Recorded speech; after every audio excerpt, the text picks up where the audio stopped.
বারো ঘন্টা বন্ধ সফল করতে জলপাইগুড়ি জেলা আদালতের সামনে বিচারকদের গাড়ি আটকে পিকেটিং এসইউসিআই কমিউনিস্ট কর্মীদের। বাধা দিতে গেলে পুলিশের সঙ্গে বচসায় জড়ায় সংগঠনের কর্মীরা। পরবর্তীতে যারা পিকেটিং করেছিল তাদের চ্যাংদোলা করে পুলিশের গাড়িতে তুলে থানায় নিয়ে যাওয়া হয়। যদিও মোট কতজনকে গ্রেপ্তার করা হলো তা এখনই বলা সম্ভব নয় বলে জানান অতিরিক্ত পুলিশ সুপার। এই ঘটনায় শুক্রবার সকাল 11টায় উত্তেজনা ছড়ায় জলপাইগুড়িতে।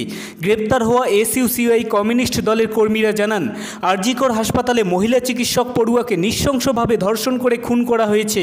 তার প্রতিবাদে আন্দোলন চলবেই।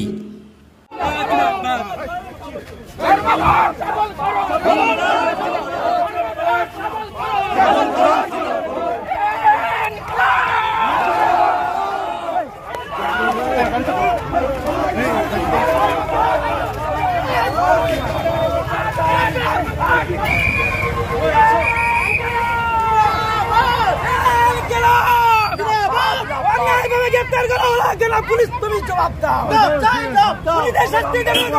চলছে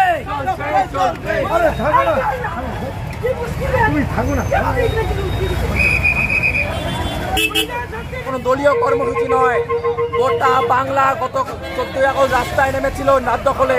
সেদিন আরজি করে দুষ্কৃতী বাহিনী তাণ্ডব চালায়।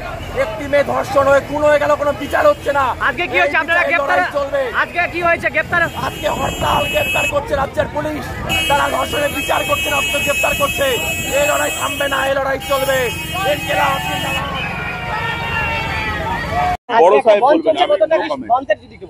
বন্ধে কোনো প্রভাব নেই। এখানে একটা পিকেটিং ছিল, ওরা মিছিল করছিল, পিকেটিং করছিলেন, সেটা অ্যারেস্ট করা হয়েছে। বিচারকের গাড়ি আটকে দিয়েছে। হ্যাঁ, পিকেটিং তো বন্ধে করা হচ্ছিল, সেই জন্য আমরা তো এসছি। এসে বিচারকদের সমস্ত বিচারকদের গাড়ি ঢুকিয়ে দেওয়া হয়েছে। অ্যারেস্ট হয়েছে কি? হ্যাঁ, অ্যারেস্ট তো হয়েছে। না, এখন বলা যাবে না।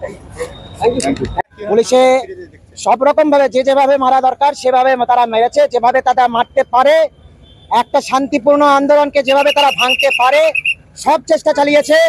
কিন্তু আমরা এই জায়গা থেকে নড়িনি। আমাদের ধর্মঘট সফল হয়েছে।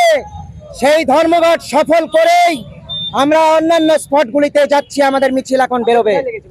আমার পায়ে লেগেছে, হাঁটুতে, কোমরে, সমস্ত জায়গায় লেগেছে। জামা পরে ছিঁড়ে দিয়েছে, দেখতেই পাচ্ছেন। আমার নাম দীপ্তাংশু ভৌমিক।